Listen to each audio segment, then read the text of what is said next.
ఈరోజే వరుణ షష్ఠి. మాఘమాసంలోని శుక్లపక్షంలోని షష్ఠిని వరుణ షష్ఠి అని, విశోక షష్ఠి అని, మందార షష్ఠి అని, కామ షష్ఠి అని పిలుస్తారు. ఈరోజు వరుణదేవుణ్ణి పూజిస్తే విశేష పుణ్య ఫలితాలు కలుగుతాయి. మరి ఎంతో విశేషమైన ఈరోజు ఈ కథను విన్నా, చదివినా, చెప్పినా, వినిపించినా జన్మల పాపాలు తొలగి కోటి జన్మల పుణ్యం వస్తుంది, సకల శుభాలు కలుగుతాయి. మరి ఆ కథ ఏంటో ఇప్పుడు ఈ వీడియోలో తెలుసుకుందాం. ఈ కథ మాఘ పురాణంలోనిది. పూర్వం ద్వాపర యుగంలో అంగదేశాన్ని పరిపాలించే సులక్షణుడు అనే రాజు ఉండేవాడు. అతను మహాబల పరాక్రమాలు కలవాడు. రాజులందరినీ గెలిచి భూమండలానికి చక్రవర్తి అయి సామంత రాజుల నుంచి కప్పాలు వసూలు చేస్తూ ఇంద్రభోగంతో ఉండేవాడు. అతనికి 9 భార్యలు. అంతమందిని పెళ్లాడినా ఒక్క భార్యయందు కూడా సంతానం కలగలేదు. ఎన్నో వ్రతాలు, యజ్ఞాలు, పూజలు చేశాడు. కాని ఫలితం కనిపించలేదు. తపస్సాలులైనా ఏ మహాముళ్ళైనా అడిగితే తనకు సంతానం కలిగే వ్రతం లాంటిది చెబుతారు అనే ఆశతో ఒకనాడు భార్యలతోనూ పరివారంతోనూ బయలుదేరి నైమిసారణ్యానికి చేరుకున్నాడు సులక్షణ మహారాజు. నైమిసారణ్యం పరమ నైష్ఠికులైన మహర్షులుండే పవిత్ర ప్రదేశం కదా. మరి సులక్షణుడు అక్కడికి వెళ్ళి వినయ విధేయతలతో సౌనకాది మహాముళ్లను దర్శనం చేసుకుని వారికి సాష్టాంగ నమస్కారాలు చేసి ఇలా పలికాడు. మహాత్ములారా, నేను పూర్వజన్మలో చేసిన పాపమో మరేమో కాని ఈ జన్మలో 100 మంది రాణులను వివాహమాడినా కూడా ఒక్క రాణి వల్ల కూడా నాకు పుత్ర సంతానం కలగలేదు. అందుకు కారణమేమిటో సెలవిచ్చి నాకు పుత్ర సంతానం కలిగే ఉపాయం చెప్పండి అని దీనంగా ప్రార్థించాడు.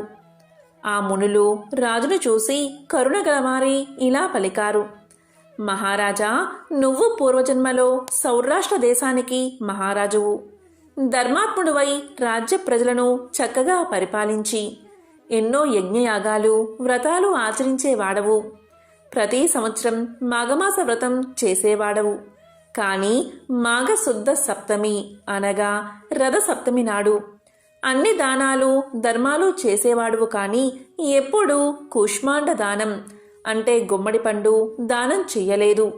ఆ దోషం చేత నీకీ జన్మలో సంతానం కలగలేదు. మేమిప్పుడు నీకొక మామిడి పండును మంత్రించి ఇస్తున్నాము. దీన్ని నువ్వు ఇంటికి తీసుకుపోయి దేవమందిరంలో ఉన్న దేవుడికి పూజ చేసి దీన్ని నైవేద్యంగా సమర్పించిన తర్వాత నీ రాణులందరికీ చిన్న చిన్న ముక్కలుగా కోసి తినిపించు. వారంతా గర్భవతులు అవుతారు. నీకు శతపుత్ర లాభం కలుగుతుంది అంటూ ఒక పెద్ద మామిడి పండును అభిమంత్రించి రాజు చేతిలో పెట్టారు ఆ మహర్షులు. దీంతో రాజు చాలా సంతోషించి మహర్షులకు అనేక కృతజ్ఞాభివందనాలు సమర్పించి తన రాజు సౌధానికి చేరుకున్నాడు. చూత ఫలాన్ని అంటే మామిడి పండును దైవ మందిరంలో ఉంచి అందరూ స్నానాలు చేయడానికి వెళ్లారు. ఆ 100 మంది రాణులలో 2వ భార్య తన సౌతులందరికీ సంతానం కలగడం సహించలేక అందరికంటే ముందే స్నానం ముగించి వచ్చి ఆ మామిడి పండును దొంగలించి ఎవరూ చూడకుండా తానొక్కతే తినేసింది. ఇక రాజు రాణులు స్నానాలు చేసి అలంకరించుకుని దేవుడి పూజా మందిరంలోకి వచ్చేసరికి అక్కడ పెట్టిన మామిడి పండు కనిపించలేదు. ఎవరు తీశారని అంతఃపురంలో గగ్గోలు బయలుదేరింది. రాజు అందర్నీ విచారించాడు.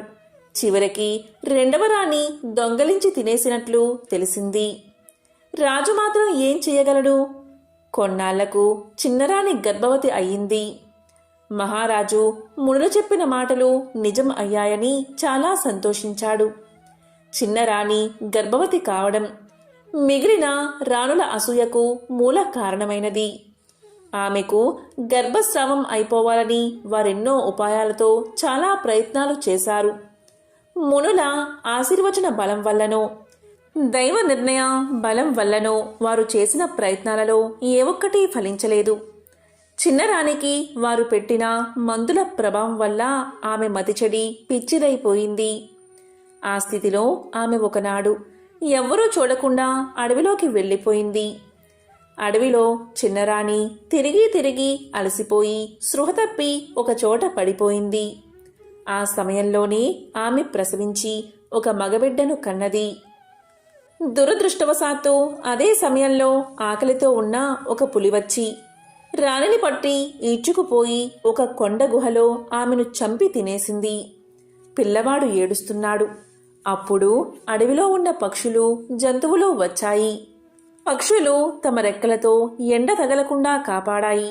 జంతువులు ఎక్కడ్నుంచో బాగా పండిన పళ్ళు తెచ్చి ఆ పళ్ళ రసంతో అతనికి ఆకలి తీర్చాయి. ఆ విధంగా 2-3 ఏళ్లు గడిచాయి. పిల్లవాడు ఆ జంతువులతోనూ పక్షులతోనూ ఆడుకుంటూ ఒక్కడే బతికేస్తున్నాడు.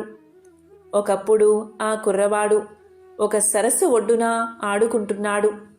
ఆనాడు మాఘశుద్ధ పూర్ణిమ పర్వదినం కావడం చేత దగ్గర ఊళ్ళవారంతా ఈ సరస్సులో స్నానం చేసి వెళ్తున్నారు. వారిలో 2 భార్యలున్న ఒక పెద్ద రైతు తనకు పిల్లలు లేరని విచారిస్తూ ఉండేవాడు.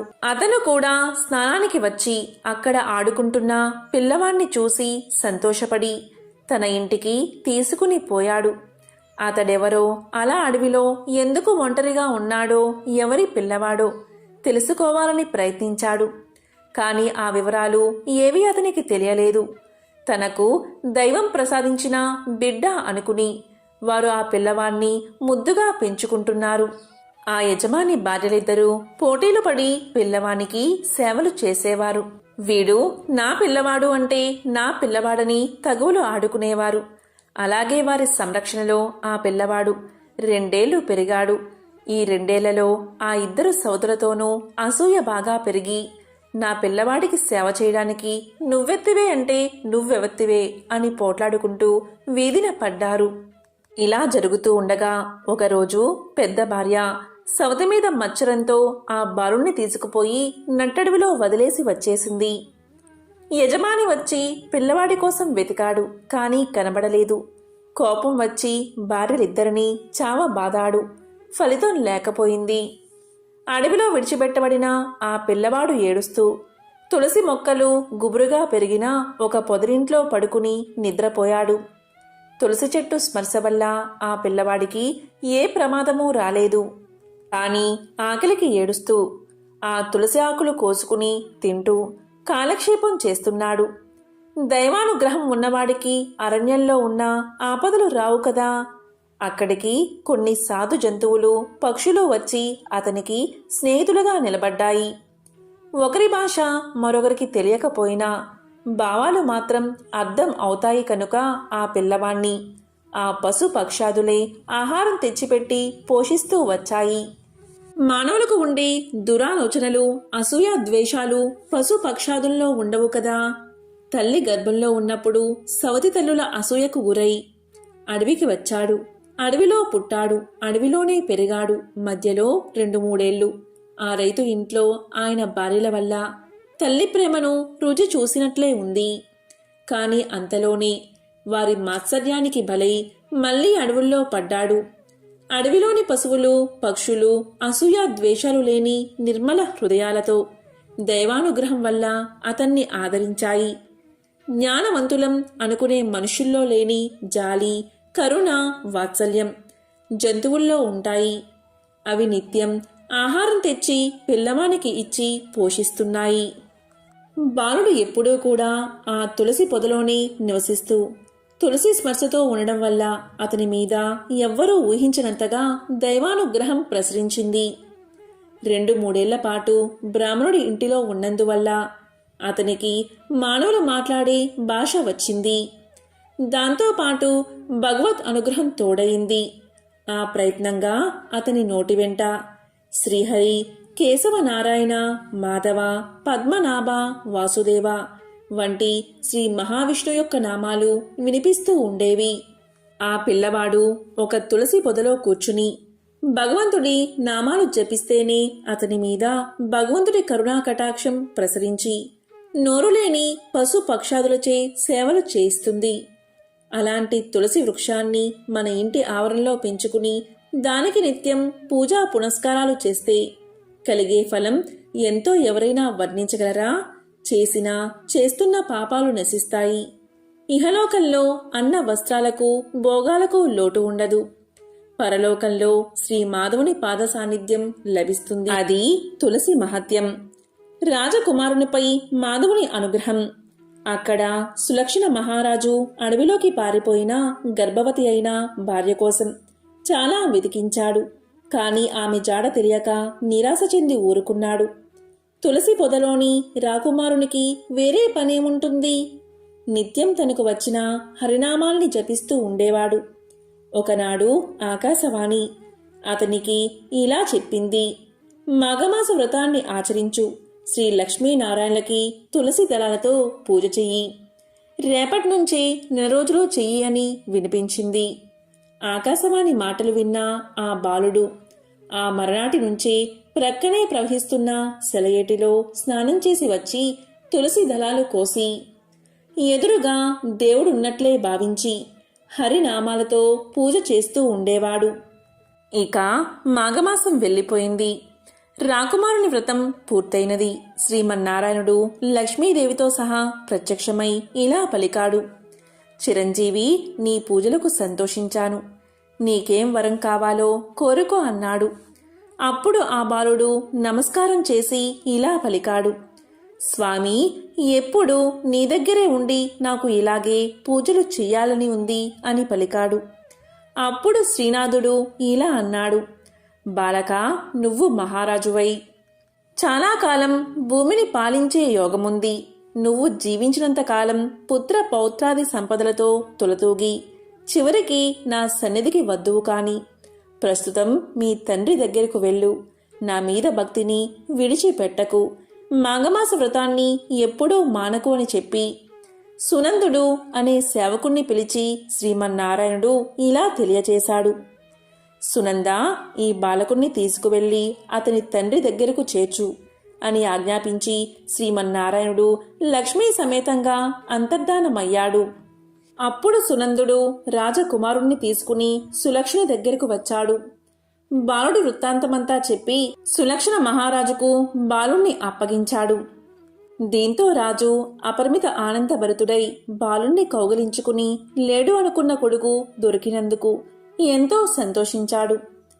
బాలుడు ఇంతకాలం అడవిలో ఏ సంస్కారాలు లేకుండా ఉన్నాడని అతనికి సుధర్ముడు అని నామకరణం చేసి ఉపనయనాది సంస్కారాలు చేసి పండితులైన గురువుల దగ్గరికి విద్యాభ్యాసం కోసం పంపాడు. శ్రీహరి అనుగ్రహపాత్రుడైన ఆ కుమారుడు చాలా కొద్ది కాలంలోనే సమస్త విద్యలు నేర్చుకుని మహాపండితుడు అయ్యాడు.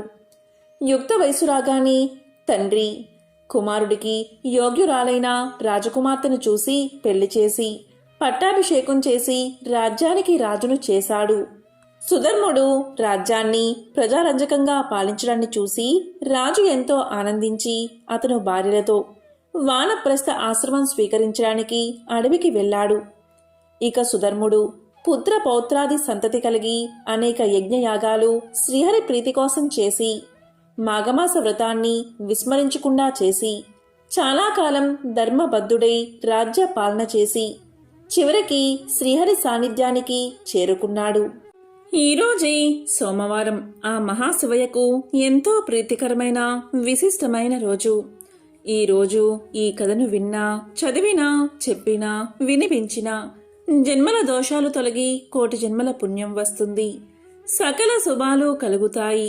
మరి ఆ కథ ఏంటో ఇప్పుడు ఈ వీడియోలో తెలుసుకుందాం. ఎంతో మహిమాన్వితమైన ఈ రోజు శివదేవుని కథను విన్నా, చదివినా, చెప్పినా, వినిపించినా సకల శుభాలు కలిగి ఆ శివపార్వతుల అనుగ్రహం మీకు కలుగుతుంది.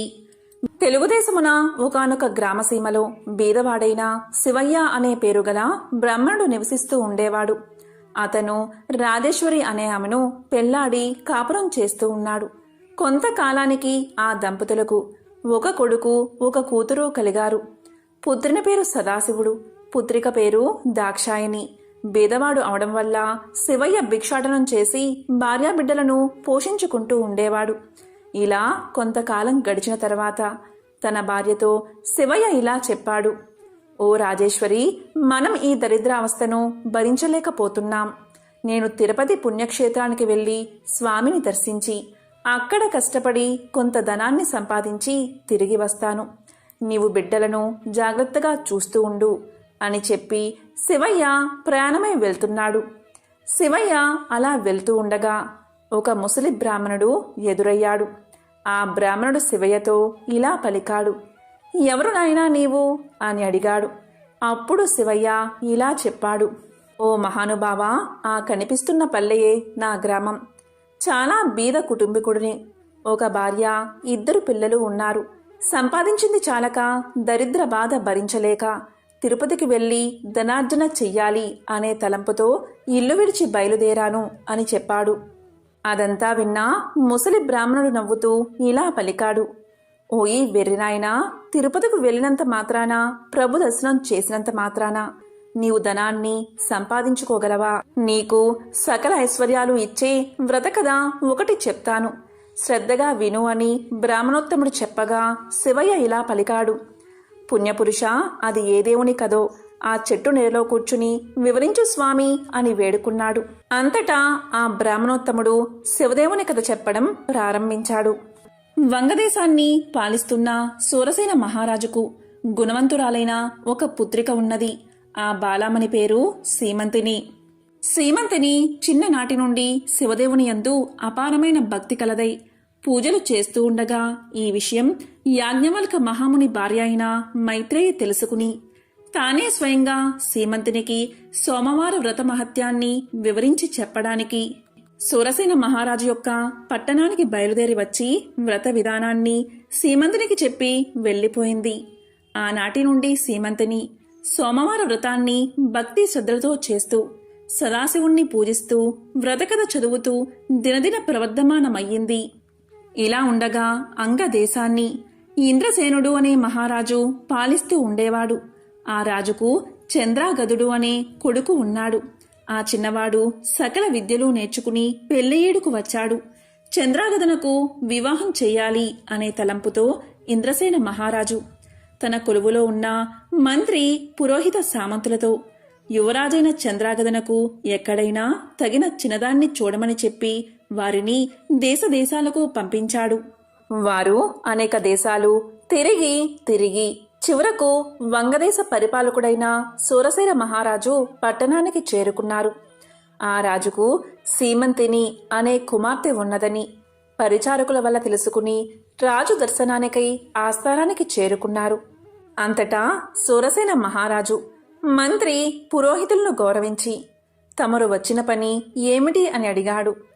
దానికి వారు ఇలా చెప్పారు. మహారాజా, మాది అంగదేశము. మా ఇంద్రసేన మహారాజు గారికి చంద్రాగదుడు అనే కుమారుడు ఉన్నాడు. అతనికి తగిన కన్య గురించి తిరుగుతూ తమ పుత్రికా రత్నమగు సీమంతిని దేవి గుణగణాలు తెలుసుకుని ఇక్కడకు వచ్చాము. ఇదిగో మా యువరాజు చిత్రపటము అని చూపించారు. రాజు ఆ చిత్రపటాన్ని కుమార్తెకు చూపించి ఆమె సమ్మతికి సంతోషించి కళ్యాణ ముహూర్తం నిశ్చయించి మహావైభవంగా వివాహం చేశాడు. వివాహమైన కొంతకాలానికి ఒక రోజున చంద్రాగదుడు తన వినోదపు చెలికాండ్రతో యమునా నదీ తీరమున నావపై షికారు చేస్తున్న సమయంలో దురదృష్టవశాత్తు ఆ నావ నీటిలో మునిగిపోయింది. చంద్రాగదుడు తప్ప మిగిలినవారు చనిపోయారు. చంద్రాగదుణ్ణి నాగకన్యులు పట్టుకుని తమ రాజైన తక్షకుని వద్దకు తీసుకుపోయారు. అప్పుడు తక్షకుడు చంద్రాగదుని చూసి, ఇతను ఎవరు, ఇక్కడకు ఎందుకు తీసుకువచ్చారు అని అడగగా నాగకన్యలు ఇలా చెప్పారు. మాకు తెలియదు మహారాజా, నీటి ప్రవాహంలో కొట్టుకుని పోతూ ఉండగా మాకు చిక్కడం వల్ల తమ దగ్గరకు తీసుకువచ్చాము అని సమాధానం చెప్పారు. దానితో తక్షకుడు దివ్య దృష్టి వల్ల చంద్రాగదుని వృత్తాంతం తెలుసుకుని ఇతడు సామాన్యుడు కాడు, ఇతని ధర్మపత్ని సీమంతిని దేవి శివుణ్ణి ఆరాధిస్తూ సోమవార వ్రత ప్రభావం కల మహాపతివ్రత, అందువల్లే ఇతడు నీటిలో పడిపోయినా ప్రాణాలు విడవక మీకు చిక్కడం వల్ల అతనికి ఏ విధమైన అపాయమూ కలగలేదు అని నాగకన్యలకు చెప్పాడు. ఈ సంభాషణంతా వింటున్న చంద్రాగదుడు భయపడుతూ దిక్కులు చూడసాగాడు. అంత తక్షకుడు చంద్రాగదుని వీపు చరిచి ధైర్యం కలగజేసి తన దగ్గర ఉన్న విలువైన మణులు ఇచ్చి ఆ మణుల యొక్క ప్రభావం కూడా తెలియచేసి భూలోకానికి సాగనంపాడు. అక్కడ సీమంతిని తన భర్త జాడ తెలియనందున నామ ప్రమాదంలో చెలికాండ్రతో పాటు తన భర్త కూడా మరణించి ఉంటాడని తలపోసి పరిపరి విధాలా విచారిస్తూ ఇలా బాధపడింది. ఓ శివదేవా, తల్లి పార్వతి, నేను విడవకుండా ఆచరిస్తున్న సోమవార వ్రతం యొక్క ఫలితం ఇదేనా అని దుఃఖిస్తూ కనులు మూసుకునగా అప్పుడు స్వప్నంలో జగజ్జనని ఇలా పలికింది. అమ్మాయి, నీ భర్తకు ఏమీ భయం లేదు, విచారించకు, సజీవుడై ఉన్నాడు, త్వరలో నీ దగ్గరకు చేరుకుంటాడు అని చెప్పి అమ్మవారు అంతర్ధానమయ్యింది. అంతలో సీమంతిని మేల్కొని స్వప్నంలో దేవి చెప్పిన వాక్యాలు వృధా కావని మనస్సులో ధైర్యం చేసుకుని యథాప్రకారంగా సోమవార వ్రతాన్ని చేస్తూ ఉండగా దివ్య ప్రభావం కల మణులతో చంద్రాగదుడు తన దేశానికి తిరిగి వచ్చాడు. ఇంద్రసేన మహారాజు కొడుకు రాకకు సంతోషించి జరిగిందంతా తెలుసుకుని తన కుమారుడు సజీవుడుగా ఉన్నాడని మహిమగల మల్లతో తిరిగి వచ్చాడు అని ఆ శుభవార్తను సూరసేన మహారాజుకు కబురంపి శుభముహూర్తాన సీమంతిని దేవికి చంద్రాగదునకు వైభవోపేతంగా పట్టాభిషేకం చేశాడు. సీమంతిని దేవి చంద్రాగదులు తమ దేశ ప్రజలకు సోమవార వ్రత ప్రభావం గురించి, శివదేవుని మహిమల గురించి బోధిస్తూ ధర్మ మార్గంలో రాజ్యపాలన చేస్తూ ఉన్నారు. సీమంతిని దేవి తన సోమవార వ్రత మహిమ వల్లే ఐదోతనం కాపాడుకోగలిగినదని ప్రజలంతా భావించి తాము కూడా సోమవార వ్రతం చేసి సకల సంపదలతో సుఖంగా ఉన్నారు అని ముసలి బ్రాహ్మణుడు శివయ్యతో చెప్పి ఇంకా ఇలా పలికాడు. శివయ్య, నీవు కూడా ఈ వ్రతాన్ని చెయ్యి, నీకు సకల ఐశ్వర్యాలు కలుగుతాయి అని పలకగానే శివయ్య ఎంతో ఆనందం చెంది ఇలా అన్నాడు. ఓ మహాపురుష, ఈ వ్రతాన్ని ఎలా ఆచరించాలి నాకు తెలియచేయండి అని కోరాడు. అందుకు బ్రాహ్మణుడు ఈ విధంగా చెప్పసాగాడు. సోమవారం రోజున ఉదయమే లేచి స్నానాన్ని ఆచరించి గృహాన్ని శుద్ధి చేసి రంగురంగుల ముగ్గులు పెట్టి ఇంటికి ఈశాన్య భాగంలో పీట మీద శివదేవుని పటం ఉంచి ఆవు నెత్తో కాని కొబ్బరి నూనెతో కాని దీపాన్ని వెలిగించి శివదేవునికి టెంకాయ కొట్టి ధూపం వేసి మారేడు దళాలతో అభిషేకం చేసి 3 రకాల పువ్వులు పెట్టి భక్తితో పూజించి కొబ్బరి ముక్కలు తరిగి పంచదార కాని బెల్లం కాని కలిపి నైవేద్యం పెట్టి శివదేవుని వ్రతకథ చదివించి ఆ ప్రసాదం అందరికీ పంచిపెట్టి తాము కూడా కళ్ళకద్దుకుని సేవించాలి. ఇలా 3 సోమవారాలు భక్తి శ్రద్ధలతో పూజిస్తే సిరి సంపదలు కలిగి మనసులో కోర్కెలు ఫలిస్తాయి అని ముసలి బ్రాహ్మణుడు చెప్పి అదృశ్యమయ్యాడు.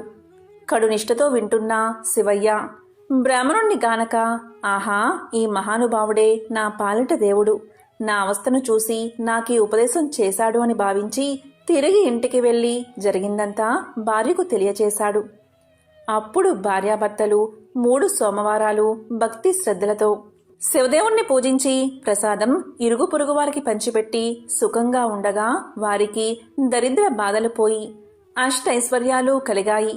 కొన్నాళ్లకు ధనగర్వంచే వ్రతం చేయడం మానేశారు. వెంటనే శివదేవుడికి కోపం వచ్చి వీరి గర్వం అణచాలి అని మళ్లీ దరిద్రులుగా చేశాడు.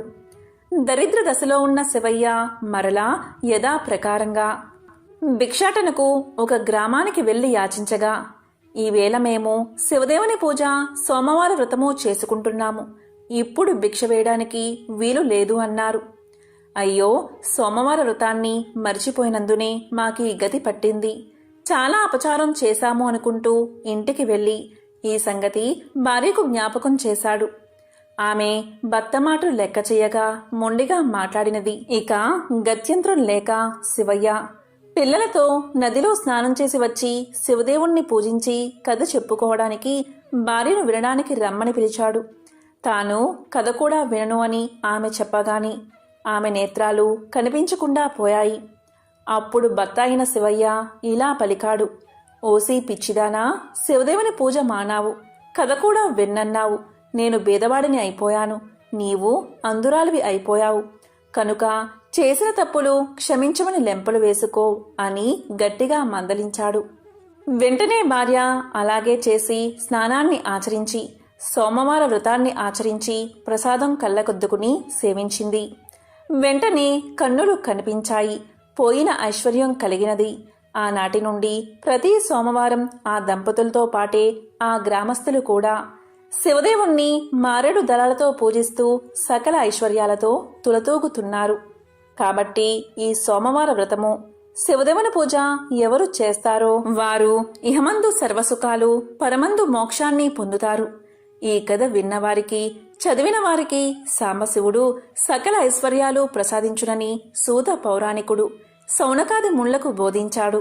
సోమవార వ్రత కథ. ఆ కథ ఏమిటో ఇప్పుడు ఈ వీడియోలో తెలుసుకుందాం. పూర్వం ఒకప్పుడు ఒక నగరంలో ఒక సంపన్న వ్యాపారి ఉండేవాడు. అతను అపారమైన సంపదను కలిగి ఉండేవాడు. అతనికి అన్ని సంపదలు ఉన్నా, సుఖాలు ఉన్నా కూడా కొడుకులు లేని కారణంగా ఎంతో విచారంగా ఉండేవాడు. కొడుకు పుట్టాలని ఆ సంపన్న వ్యాపారి క్రమం తప్పకుండా సోమవార వ్రతాన్ని ఆచరించేవాడు. అతను ప్రతిరోజు శివాలయానికి వెళ్లి అక్కడున్న శివ పార్వతులను పూర్తి విశ్వాసంతో పూజించేవాడు. ఇక పార్వతీదేవి ఆ సంపన్నుడి భక్తికి ఎంతో సంతోషించి మహాశివుడితో ఇలా పలుకుతుంది: స్వామి, ఈ సంపన్న వ్యాపారి మీకు నమ్మకమైన భక్తుడు. అతను క్రమం తప్పకుండా సోమవారం ఉపవాసం ఉంటాడు. సోమవార వ్రతాన్ని ఆచరిస్తాడు. కాని ఇప్పటికీ అతనికి కొడుకులు లేరు. అతను ఎంతో భక్తి శ్రద్ధలతో సోమవార వ్రతాన్ని ఆచరిస్తున్నాడు. కనుక అతని కోరిక తీర్చండి అని అడుగుతుంది. పార్వతీదేవి మాటలు విన్న పరమశివుడు ఇలా అంటాడు: పార్వతి, నీవు అన్న మాటలు అక్షరాలా సత్యం. నీవు కోరినట్లు అతనికి వరాన్ని ప్రసాదిస్తున్నాను. అతనికి ఒక పుత్రుడు కలుగుతాడు. కాని అతడు కొద్ది కాలం మాత్రమే జీవిస్తాడు అని పలకగానే ఇదంతా ధనిక వ్యాపారి వింటాడు. ఇలా పార్వతీ పరమేశ్వరులు మాట్లాడుకోవడం, సోమవార వ్రత ఫలితం వల్ల వారి మాటలు ఈ ధనిక వ్యాపారికి వినబడతాయి. కాలక్రమేణా ఆ వ్యాపారి భార్య ఒక అందమైన కొడుకుకు జన్మను ఇస్తుంది. ఇక దీంతో ఆ ధనికుడి ఆనందానికి అవధులు లేకుండా పోతాయి. అతను కొడుకు పుట్టినందుకు గాను గొప్ప ఆడంబరంగా అందరికీ తెలిసేలా పండుగలు జరుపుకుంటాడు. ఆ రోజు పేదలకు అన్నదానం, బట్టలు మరియు ధనాన్ని పంచిపెడతాడు. ఇక అక్కడికి వచ్చిన వారంతా అతని కుమారుడు నిండు నూరేళ్లు జీవించేలా ఆశీర్వదిస్తారు. కాని తన కొడుకు 12 మించి జీవించడని మృత్యుదేవత అయిన యముడు ఎవరినీ విడిచిపెట్టడని తెలిసిన ఆ వ్యాపారి ఎంతో విచారంగా ఉంటాడు. ఇక పరిస్థితి తెలుసుకుని ఆ వ్యాపారి సోమవార వ్రతాన్ని మరింతగా చేయాలని నిర్ణయించుకుంటాడు. ఆ విధంగా పూజలు చేసినా కూడా తన కొడుకు బతకడం కష్టమని తెలిసి కూడా వ్యాపారి పూజలు మాత్రం మానడు. అలా బాలుడు పెరిగి పెద్దవాడవుతాడు. బాలుడికి 11 వయసు వచ్చింది. అలా 11 సంవత్సరాల వయసులో వ్యాపారి కుమారుడు చాలా తెలివైన మరియు పరిణితి చెందినట్లు కనిపిస్తాడు. ఇక ఇరుగు పొరుగువారు అందమైన అమ్మాయితో పెళ్లి చేయమని వ్యాపారికి సలహా ఇస్తారు. వ్యాపారి భార్య కూడా తన కుమారుడికి వివాహం చెయ్యాలని వ్యాపారిని కోరుతుంది. ఆమె దానికోసం పదే పదే పట్టుబడుతుంది. కాని అల్పాయుష్కుడైన కొడుక్కి వివాహమేమిటి అని వ్యాపారి వివాహానికి అంగీకరించడు. ఇక ఆ వ్యాపారి తన బావను పిలిచి ఇలా పలుకుతాడు: చూడు బావా, నా కొడుకును కాశీకి తీసుకువెళ్ళు. అతనికి మంచి చదువు నేర్పించు. ఆధ్యాత్మిక జ్ఞానం నా కొడుకుకు కలగాలి. నీకు ఎంత ధనం అవసరమో అంత తీసుకుని మీరు కాశీకి వెళ్ళండి. వెళ్లే మార్గంలో మీరు ఎక్కడ ఆగితే అక్కడ భక్తి కార్యక్రమాలు, యాగాలు, అన్నదానాలు, బ్రాహ్మలకు భోజనాలు పెట్టండి అని చెప్తాడు. ఇక ఆ వ్యాపారి కుమారుడు తన మేనమామతో కలిసి కాశీయాత్ర ప్రారంభిస్తారు. వారు ఆగిన దగ్గరలో అన్నదానాలు, యాగాలు, పేదలకు, బ్రాహ్మణులకు అన్నదానాలు చేసేవారు. వాళ్ళు బట్టలు లేని వారికి బట్టలు పంచిపెట్టేవారు. బ్రాహ్మణులకు అత్యంత ఉత్తమ భోజనాలు పెట్టేవారు. దక్షిణ కూడా సమర్పించేవారు. ఒకరోజు వ్యాపారి కొడుకు అలాగే మేనమామ ఒక రాజు రాజధాని వద్ద ఆగారు. ఆ రోజు రాజుగారి కుమార్తె వివాహం జరగాల్సి ఉంది. అప్పటికే పెళ్లి బృందం నగరానికి చేరుకుంది. కాని పెళ్లికొడుకు అంధుడు, అంటే ఒకే కన్ను ఉన్నందున వరుడు తరపు వాళ్ళు తీవ్ర ఆందోళనలో ఉన్నారు. అతని స్థానంలో అందమైన అబ్బాయి కోసం వరుడి తండ్రి వెతుకుతున్నాడు. తన మేనమామతో కలిసి బస చేస్తున్న వ్యాపారి కుమారుణ్ణి వరుడి తండ్రి మనుషులు గుర్తించారు. పెళ్లికొడుకు తండ్రి ధనవంతుడు. అతను బాలుడు మేనమామతో ఇలా పలికాడు: నా ప్రతిష్ట ప్రమాదంలో పడింది. నా ఒంటి కన్ను కొడుకు స్థానంలో అందమైన పెళ్లికొడుకు నాకు కావాలి. మీవాడు రాజకుమార్తెను తాత్కాలిక వివాహం చేసుకోవాలి. దీనికి అంగీకరిస్తే నేను తగినంత ధనాన్ని మీకు ఇస్తాను. వివాహ వేడుక ముగిసిన వెంటనే మీ దారిన మీరు వెళ్ళిపోవాలి అని పలికాడు. ఇక మేనమామ తాత్కాలిక వివాహానికి అంగీకరించాడు. అలాగే తన మేనల్లుణ్ణి ఒప్పించాడు. పెళ్లి ఊరేగింపులో తలపై కవాతుతో అందమైన వరుణ్ణి చూసిన వధువు తరపు వాళ్ళు ఎంతో గొప్పగా చెప్పుకున్నారు. వ్యాపారి కుమారుడు మరియు రాజకుమార్తె అగ్నిగుండం చుట్టూ తిరిగి వివాహం చేసుకున్నారు. వారు బయలుదేరే సమయంలో వ్యాపారి కొడుకు తన వధువు కండువాను తీసుకుని దానిపై ఇలా రాశాడు: ఇప్పుడు మనం భార్యాభర్తలం. నేను రాజు కొడుకును కాదు, నేను ఒక ధనిక వ్యాపారి కొడుకుని. నేను ఆధ్యాత్మిక విద్య కోసం కాశీకి వెళ్తున్నాను. నీ నిజమైన వరుడు గుడ్డివాడు, అతనికి ఒక కన్ను లేదు అని రాశాడు. కండువాపై ఏదో సందేశం రాయడం రాజకుమార్తె గమనించింది. కాని ఆ సమయంలో ఆమె దాన్ని చదవలేకపోయింది. పెళ్లి బృందం బయలుదేరబోతున్నప్పుడు వధువు ఆ సందేశాన్ని చదివింది. అసలు విషయం తెలిసి కంగు తిన్నది. అప్పటికే ఆ వ్యాపారి కొడుకు వెళ్ళిపోయాడు. ఒంటి కన్ను పెళ్లి కొడుకుతో పాటు వెళ్లేందుకు రాజకుమార్తె నిరాకరించింది. ఇక పెళ్లి బృందం వధువు లేకుండానే తిరిగి తమ రాజ్యానికి వెళ్లిపోయింది. ఇక వ్యాపారి కొడుకు కాశీకి చేరుకుని ఆధ్యాత్మిక అధ్యయనానికి పూర్తిగా అంకితమయ్యాడు. అతని మేనమామ శివుడి పేరు మీద భక్తి కార్యక్రమాలు ఏర్పాటు చేసి తన సోదరి కుమారుడి శ్రేయస్సు కోసం ప్రతిరోజు విరాళాలు ఇచ్చేవాడు. ఇలా ఉండగా అతనికి 12 ఏళ్లు వచ్చాయి. 12వ సంవత్సరం చివరి రోజున వ్యాపారి కుమారుడికి ఛాతిలో నొప్పి పుట్టింది. అతని మేనమామ అతని దినచర్య ప్రకారం దానాలు విరాళాలు ఇచ్చి గదిలోకి వెళ్లి చూడగా బాలుడు శవమై కనిపించాడు. అది చూసి మేనమామ శోకంతో ఏడ్చాడు. కాని బ్రాహ్మణులు శవ ఇంట్లో భోజనం చేయరు కాబట్టి తాను బయటపడితే అన్నదానం వృధా అవుతుందని మౌనంగా ఉండి అన్నదానాన్ని జరిపించాడు. ఇక అన్నదానం అయిపోయాక అందరూ వెళ్లిపోయాక బిగ్గరగా ఏడవడం మొదలుపెట్టాడు. చాలామంది ఆయన చుట్టూ చేరారు. అదృష్టం కొద్దీ శివుడు పార్వతీదేవి కూడా ఆ ఇంటి బయటగా వెళ్తున్నారు. ఆ రోద విని పార్వతి యొక్క మనసు కరిగిపోయింది. ఆమె శివుడితో ఇలా పలుకుతుంది: స్వామి, యముణ్ణి ఆ బాలుడి ప్రాణాలు తిరిగి ఇవ్వమని అడగండి. యముడు ఎప్పుడూ మీ ఆజ్ఞపైనే నడుస్తాడు కదా. దయచేసి ఆ బాలుని రక్షించండి. మీరు సమస్త ప్రాణులకు రక్షకుడు అని పార్వతీదేవి వేడుకుంది. పార్వతీదేవి మాటలు విన్న శివుడు తన కుటుంబానికి తన పట్ల ఉన్న భక్తి కారణంగా ఆ బాలుణ్ణి బతికించడానికి అంగీకరిస్తాడు. అలా మహాశివుడు పవిత్ర గంగానదిలో ప్రవహించే నీటిని చేతిలోకి తీసుకుని మృతదేహంపై చల్లుతాడు. అలా గంగానది యొక్క నీళ్లు చల్లగానే ఆ బాలుడు నిద్రలోంచి లేచినట్లుగా లేచి కూర్చుంటాడు. దీంతో మేనమామ ఎంతో సంతోషిస్తాడు. ఇక ధనికుని కుమారుడు ఆధ్యాత్మిక విద్య ముగిశాక ఇంటికి తిరుగు ప్రయాణం కడతాడు. అలా మేనమామ మేళంలో కలిసి తిరుగు ప్రయాణంలో మళ్ళీ ఆగిన దగ్గరల్లా అన్నదానాలు, వస్త్రదానాలు, యాగాలు చేస్తారు. అలా వారు అబ్బాయి వివాహం చేసుకున్న నగరానికి చేరుకుంటారు. ఇక ఆ దేశపు రాజు యువరాణి వెంటనే ఆ బాలుణ్ణి గుర్తిస్తారు. ఇక రాజు ఆ బాలుణ్ణి తన రాజ్యానికి తీసుకుపోయి ఒక శుభదినాన తన కుమార్తెను అతని వెంట పంపిస్తాడు. ఎంతో ధనాన్ని కూడా ఇస్తాడు. ఇక వ్యాపారి కుమారుడు తన వధువుతో సహా తన నగరానికి చేరుకుంటాడు. కొడుకు చనిపోతే ఆత్మహత్య చేసుకోవాలని భవనంపైకి ఎక్కుతారు వ్యాపారి దంపతులు.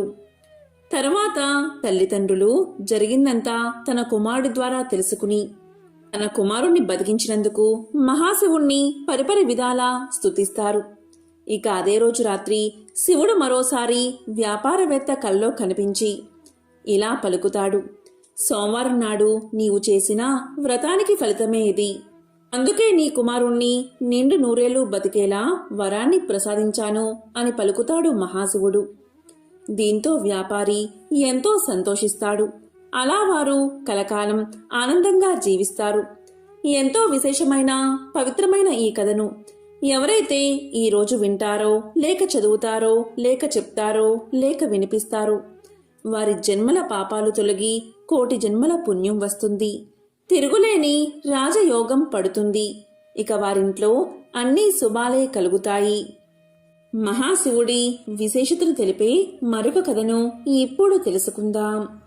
పూర్వకాలంలో ఒకానొక గ్రామంలో ఒక నిరుపేద కుటుంబం ఉండేది. ఆ పేద దంపతులకు 2 కుమార్తెలు, 1 కుమారుడు ఉన్నారు. వారి కుటుంబం జరుగుబాటు కూడా చాలా దుర్భరంగా ఉండడం వల్ల పెద్దవాళ్లైన 2 కుమార్తెలు అడవికి వెళ్లి కట్టెలు ఏరుకుని వచ్చి వాటిని గ్రామంలో అమ్మి కుటుంబ పోషణ కొనసాగిస్తూ ఉండేవారు. ఇలా కాలం గడుస్తూ ఉండగా ఒకనాడు ఆ అక్కా చెల్లెళ్ళు పుల్లలు ఏరుకుని గ్రామానికి వస్తూ ఉండగా పొలిమేరలోని ఒక ఇంట్లో ఏదో పూజ చేయడం చూసి ప్రసాదం తెచ్చుకోవాలని అక్కడకు వెళ్తారు. అక్కడ జరిగే పూజా కార్యక్రమం చూసి ముచ్చటపడి ఆ అమ్మాయిలిద్దరూ పూజ గురించి, చేసే విధానం గురించి ఇంటి యజమాన్ని అడిగి తెలుసుకుంటారు. ఇక ప్రసాదం తీసుకుని ఇంటికి వెళుతున్న వాళ్లకు ఆ పూజ తాము కూడా చేసుకోవాలన్న ఆశ కలుగుతుంది. ఒక చెట్టు మొదట తమ గంపలు దింపి అక్కడ శుభ్రం చేసి మర్రి ఆకులు, మర్రిపళ్ళు, పత్రి పోగు చేసుకుని వచ్చి నువ్వే మా దేవుడివి అని అక్కడ గల ఒక రాతిని ఆ చెట్టు మొదట్లో పెట్టి పూజ చేసి స్వామి ఇవే తమలపాకులు, ఇవే వక్కలు, ఇవే పళ్ళు అని మర్రి ఆకులను, మర్రి పళ్ళను, మర్రి ఊడలను పెడతారు. ఇవే తోరాలు అనుకోమని మర్రి ఊడలను స్వామి ముందు పెట్టి భక్తితో పూజ చేస్తారు ఆ అక్కా చెల్లెళ్ళు. తరువాత వారు ఇంటికి బయలుదేరుతూ తమ తమ గంపలను నెత్తిని ఎత్తుకోబోగా వాటిలోని పుల్లలన్నీ బంగారు పుల్లలుగా మారిపోతాయి. వారు ఆనందంతో ఇంటికి వెళ్లి తల్లిదండ్రులకు జరిగిందంతా చెప్తారు. ఆ పుల్లలు అమ్ముకుని శ్రీమంతులు అయిపోతారు. సిరి సంపదలు పెరిగిన ఆ సుందరాంగులను తూర్పు నుంచి ఒక మహారాజు వచ్చి పెద్దామెను, పడమర నుంచి ఒక మహారాజు వచ్చి చిన్నామెను వివాహం చేసుకుంటారు.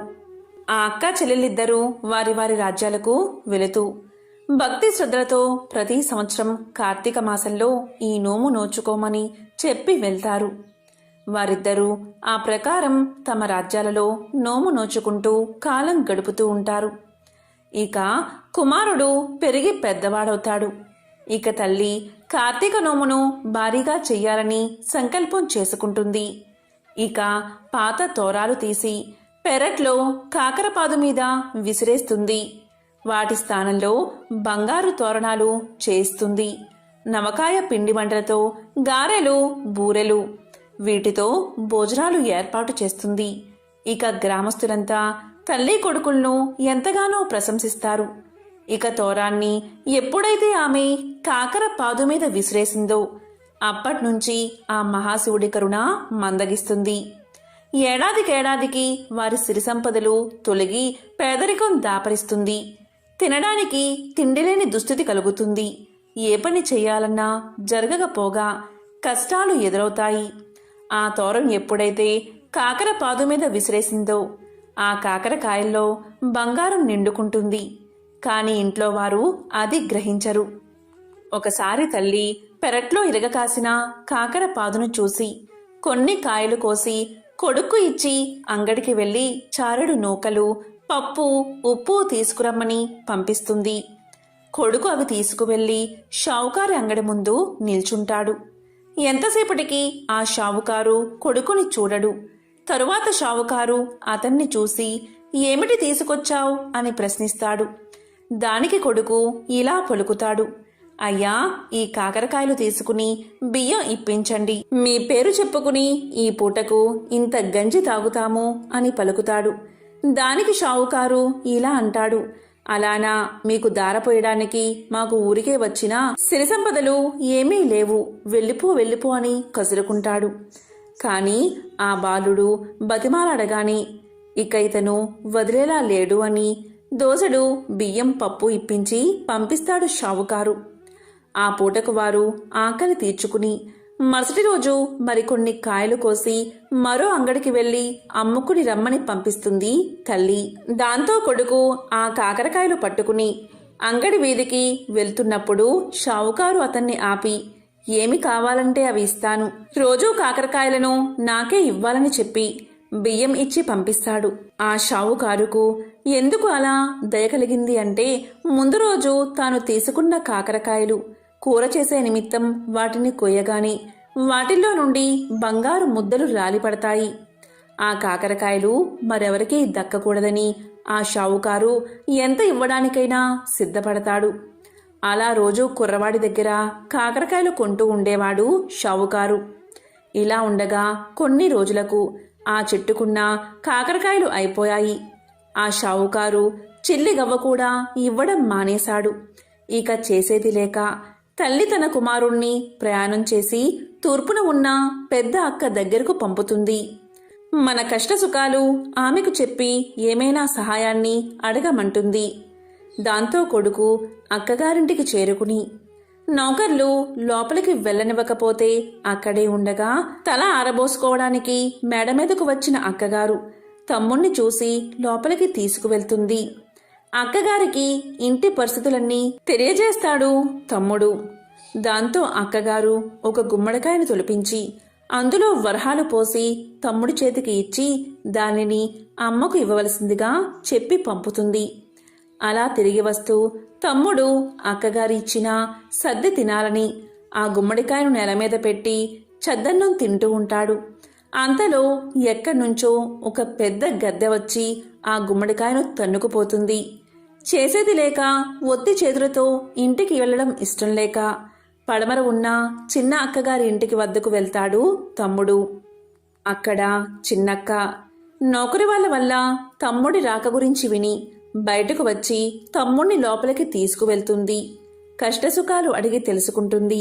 వెంటనే ఆమె ఒక చెప్పుల జతలో వరహాలు పెట్టి కుట్టించి దాన్ని ఎక్కడా విడవక తిన్నగా ఇంటికి వెళ్ళమని చెప్పి పంపుతుంది. ఆ అక్క ఏమీ ఇవ్వలేదు, ఈ అక్క ఏమీ ఇవ్వలేదు అని బాధపడుతూ ఇంటికి బయలుదేరతాడు కొడుకు. ఎండ తీవ్రతకు అతనికి బాగా దాహం వేస్తుంది. వెంటనే అతను కొంచెం మొహం కడుక్కుని మంచినీళ్లు తాగాలని నిర్ణయించుకుంటాడు. అక్కగారు ఆ చెప్పుల జతను ఎక్కడా విడవద్దని చెప్పడం వల్ల చెప్పులతోనే చెరువులోకి దిగుతాడు అతను. కాని ఆ బురదలో చెప్పులు కూరుకుపోయి ఎంత వెతికినా దొరకవు. ఈ సంగతంతా చెప్పి పెద్దక్కగారిని సహాయం అడగాలని తిరిగి ఆమె వద్దకు వెళ్తాడు తమ్ముడు. అది కార్తీక మాసం అవడం వల్ల నోము నోచుకుంటూ ఉంటుంది పెద్దక్కగారు. తమ్ముడు ఇంటికి రాగానే తమ్ముడు జరిగిందంతా చెప్పగానే ఆ నోమును కూడా అతని చేత నోయిస్తుంది. ఆడంబరం కాదు ముఖ్యం, భక్తే ముఖ్యమని చెప్పి ఇంటికి వెళ్లి తన తల్లిని కూడా నోము నోయించేలా చెయ్యమని తమ్ముడుకు చెప్పి కొంత ధనాన్ని ఇచ్చి పంపుతుంది. అలా తమ్ముడు నోము తన పెద్దక్కగారి ఇంట్లో నోచుకుని ఇంటికి తిరిగి వస్తూ ఉండగా గుమ్మడికాయ పండు అలాగే తాను ఇంతకు ముందు విడిచిపెట్టిన చెప్పులు కూడా కనిపిస్తాయి. వెంటనే అతను ఎంతో సంతోషంతో ఆ రెండిటినీ తీసుకుని తన ఇంటికి చేరుకుని తల్లికి జరిగిందంతా చెప్పి భక్తి శ్రద్ధలతో నోమును నోచుకునేలా చేస్తాడు. వెంటనే వారు చెప్పుల జతలో ఉన్న బంగారు నాణాలు చూస్తారు. అలాగే గుమ్మడికాయలో ఉన్న నాణాలు కూడా చూస్తారు. అలా వారు క్రమంగా తిరిగి ఊపందుకుని తిరిగి పూర్వ వైభవంతో జీవిస్తారు. చాలా కాలం క్రితం ఒక అరణ్యానికి సమీపంలో ఒక పేద కుటుంబం నివసిస్తూ ఉండేది. భార్యాభర్త, ఇద్దరు కొడుకులు ఎంతగా శ్రమపడి ఒళ్ళు విరుచుకున్నా కడుపు నిండా తిండి ఉండేది కాదు. అలాగే బట్టలు కూడా లేక చిరిగినవి తొడుక్కుంటూ కాలం గడుపుతూ ఉండేవారు. ఇక వారి పెద్ద కొడుకు, చీ, ఈ బతుకు బతికేనా, ఈ విధంగా ఉండే కన్నా తిరిగి అడుక్కోవడం మేలు అనుకుంటూ తెల్లవారుతుండగా బయలుదేరి చీకటి పడేదాకా నడిచి ఒక రాజభవనం చేరుకున్నాడు. ఆ భవనం ముందు మెట్ల దగ్గర నిలబడి ఉన్న రాజు అతన్ని చూసి ఇలా పలికాడు. ఎవరు నీవు, ఎక్కడికి నీ ప్రయాణం అని అడిగాడు. దానికి పేదవాడి పెద్ద కొడుకు ఇలా పలికాడు. మహారాజా, ఒక చోటనే లేదు, ఎక్కడ పొట్టగడిస్తే అక్కడికే నా ప్రయాణమని సమాధానం చెప్పాడు. దానితో రాజు ఇలా అన్నాడు, అయితే నీకు పని కావాలన్నమాట. నా 7 గుర్రాలను కాస్తావా? నీకు వేరే జీతం ఇవ్వను. రోజంతా గుర్రాల వెంట తిరిగి సాయంకాలం ఇంటికి వచ్చి గుర్రాలు ఏం తిన్నది, ఏం తాగుతున్నది నాకు చెప్పాలి. నిజం చెప్పావంటే నీకు నా కూతుర్నిచ్చి పెళ్లి చేస్తాను, అబద్ధం ఆడావంటే చావగొట్టి పంపిస్తాను అని రాజు అన్నాడు. ఇక పేదవాడి పెద్ద కొడుకు ఇదేమంత పెద్ద పని కాదు అనుకుని అప్పటికప్పుడే రాజుగారికి అల్లుడు అయిపోయినట్లుగా ఆనందపడ్డాడు. ఇక రాజుతో ఇలా అన్నాడు, మహారాజా, మీ గుర్రాలను కాయడానికి నన్ను పెట్టుకోండి అని చెప్పాడు. మర్నాడు తెల్లవారుతూ ఉండగా గుర్రపు సాలకు వెళ్లాడు పేదవాడి పెద్ద కొడుకు. ఆ గుర్రాలు తెల్లగా అందంగా ఉన్నాయి. అక్కడ 7 గుర్రాలను వదిలిపెట్టగాని అవి బయటకు వస్తూనే శరవేగంతో బెడ్లకేసి పరిగెత్తసాగాయి. పేదవాడి పెద్ద కొడుకు సత్తువ కొద్దీ వాటి వెనుక పరిగెత్తసాగాడు. గుర్రాలు ఎక్కడా ఆగకుండా కొండల పక్కగా పరిగెత్తసాగాయి. పోయిన కొద్దీ వాటి వేగం పెరుగుతుందే కాని ఏమాత్రం తగ్గడం లేదు. ఎక్కడ చూసినా బోరెడంతా పచ్చగడ్డి ఉన్నా కూడా అవి మేయడానికి ఆగట్లేదు. కొండల దాకా వచ్చేసరికి పేదవాడి పెద్ద కొడుకు ఇక పరిగెత్తలేకపోయాడు. అతని శరీరమంతా చెమటతో తడిసిపోయింది. ఆయాసం వచ్చింది. కాళ్ళు తడబడుతున్నాయి. కొండ కింద ఒక గుడిసెలో కూర్చుని రాట్నం తిప్పుతున్న ఒక వృద్ధురాలు ఇలా పలికింది, రాబాబూ, ఇలారా, నీ చెమట తుడుస్తాను అని ప్రేమగా ఆహ్వానించింది. అతను ఆశ్చర్యపడుతూ వృద్ధురాలకేసి చూసి గుర్రాల కోసం చూసే లోపుగా అవి ఎటో వెళ్లిపోయాయి. ఇక వాటిని అందుకునే ఆశ లేదని నిశ్చయించుకుని పేదవాడి పెద్ద కొడుకు వృద్ధురాలి గుడిసెలోకి ప్రవేశించాడు. అప్పుడు వృద్ధురాలు అతని ఒంటిమీద చెమటంతా తుడిచి కాస్త గాలి విసిరి జుట్టు దువ్వి ఉపచారాలు చేసింది. కాస్త విశ్రాంతి పొందిన తర్వాత అతను లేచి నిలబడి, ఇక మా ఇంటికి పోతాను. రాజుగారి దగ్గరకు వెళ్లడం వృధా.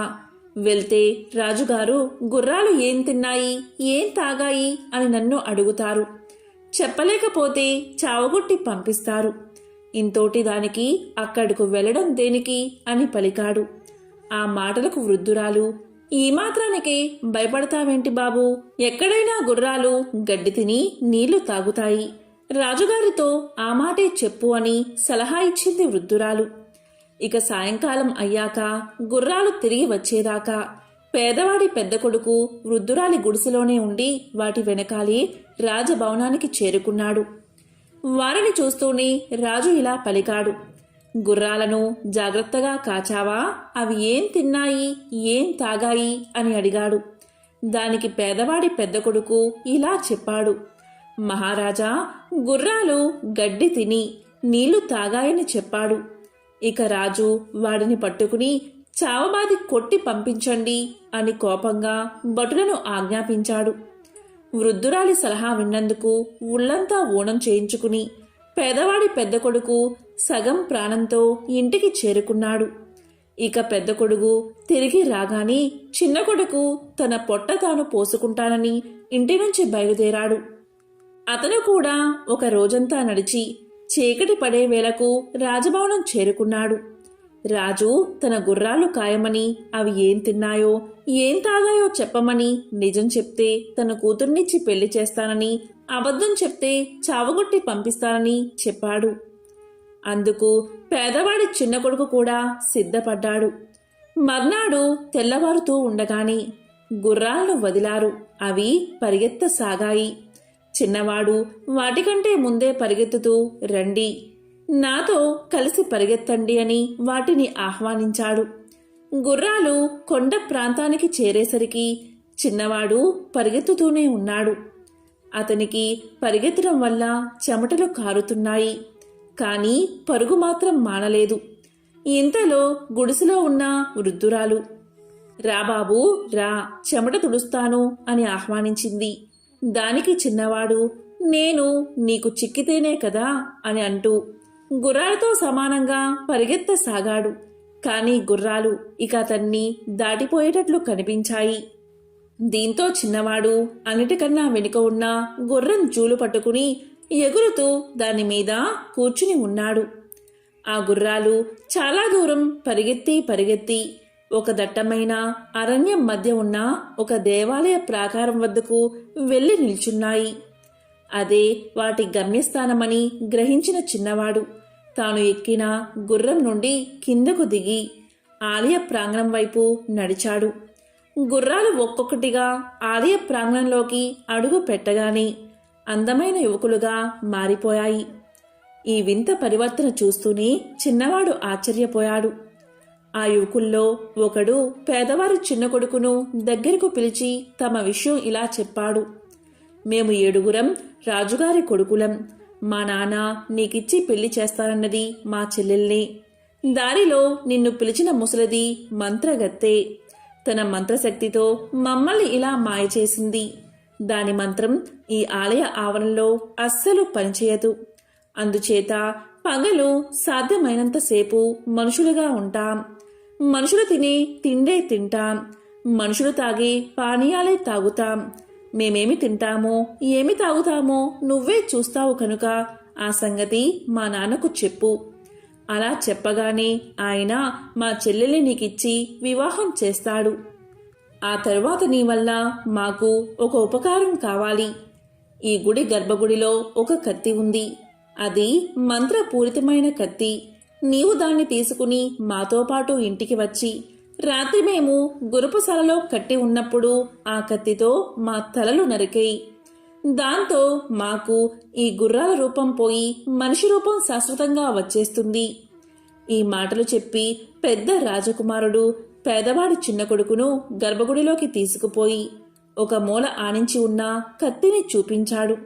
చిన్నవాడు దానిని 2 చేతులా పట్టుకుని తేలికగా ఎత్తలేకపోయాడు. అది చాలా బరువుగా ఉంది. ఇక రాజుగారి పెద్ద కొడుకు పేదవాడి చిన్న కొడుకుతో ఇలా పలికాడు. గర్భగుడిలో ఒక గంట ఉంది. అందులో ఉంది మంత్రజలం. దాన్ని 3 గుక్కలు తాగమని రాజకుమారుడు పలికాడు. ఇక పేదవాడి చిన్న కొడుకు ఆ నీటిని 3 చుక్కలు తాగి ఒక చేత్తోని కత్తిని పట్టుకుని తేలికగా ఎత్తగలిగాడు. తరువాత రాజకుమారులు ఆ గుడి ఆవరణలోనే వంట చేసుకున్నారు. వంటకు కావలసిన సమస్త పదార్థాలు గుడిలో ఒక పక్కన ఉన్నాయి. రాజకుమారులతో పాటు పేదవాడి చిన్న కొడుకు కూడా భోజనం చేశాడు. సూర్యాస్తమయం కాబోయేదాకా వారంతా గుడిలో విశ్రాంతి తీసుకుని ఇంటికి బయలుదేరారు. గుడి దాటి బయటకు రాగానే రాజకుమారులు యథాప్రకారం గుర్రాలుగా మారిపోయారు. పేదవాడి చిన్న కొడుకు కత్తితో సహా ఒక గుర్రం పైన ఎక్కాడు. అతను గుర్రాలతో తిరిగి వచ్చేటప్పుడు ముసలిది చిన్నవాడిని చూసి కళ్ళల్లో నిప్పులు రాలుస్తూ అతన్ని బెదిరించింది. ఇక పేదవాడి చిన్న కొడుకు రాజుగారి భవనం చేరుకోగానే రాజు ఇలా అన్నాడు. గుర్రాలను సరిగ్గా కాచావా అని అడిగాడు. దానికి పేదవాడి చిన్న కొడుకు, మహారాజా కాచాను. కాస్తాను అన్నప్పుడు కాయకుండా ఉంటానా అన్నాడు. అయితే ఏం తిన్నాయి ఏం తాగాయి అని రాజు ప్రశ్నించాడు. దానికి పేదవాడి చిన్న కొడుకు మనుషులు తినే తిండే తిన్నాయి, మంత్రజలం తాగాయి అని సమాధానం చెప్పాడు. దాంతో రాజు సంతోషించి, ఈ మాట చెప్పగలవాడు ఒక్కడు కూడా లేడు కదా, నేను అన్న ప్రకారం నా కూతుర్నిచ్చి నిన్ను అల్లుణ్ణి చేసుకుంటాను అని రాజు అన్నాడు. ఆ రాత్రి అందరూ పడుకున్నాక పేదవాడి చిన్న కొడుకు కత్తి తీసుకుని గుర్రపు శాలలోకి వెళ్ళాడు. కాని గుర్రాల మెడలు నరకాలంటే అతనికి చేతులు రాలేదు. చివరకు సాహసించి ఒక గుర్రం మెడ నరికేశాడు. వెంటనే దాని స్థానంలో ఒక రాజకుమారుడు నిలబడ్డాడు. ఆ తరువాత అతను ధైర్యంగా అన్ని గుర్రాల మెడలు నరికేశాడు. దీంతో 7 రాజకుమారులు మంత్ర విముక్తిని పొందారు. తన కొడుకులు తిరిగి పుట్టినట్లుగా రాజు చాలా సంతోషించాడు. రాజకుమార్తె ఎంతో కాలానికి తన అన్నల్ని చూసి ఆనంద బాష్పాలు రాల్చింది. ఆమెకు పేదవాడి చిన్న కొడుకుకు పెళ్లి నిశ్చయించారు. చిన్నవాడు తన తల్లిదండ్రులను అన్నను పిలిపించి వారిని కూడా రాజభవనంలో ఉంచాడు. పెళ్లి చాలా వైభవంగా జరిగింది. అటు తర్వాత అందరూ కూడా ఎంతో సుఖంగా జీవించారు. ఎంతో పవిత్రమైన విశేషమైన ఈ కథను ఈరోజు విన్నా, చదివినా, చెప్పినా, వినిపించినా జన్మల పాపాలు తొలగి కోటి జన్మల పుణ్యం వస్తుంది. ఆ లక్ష్మీనారాయణల శివపార్వతుల అనుగ్రహం తప్పకుండా మీకు కలుగుతుంది.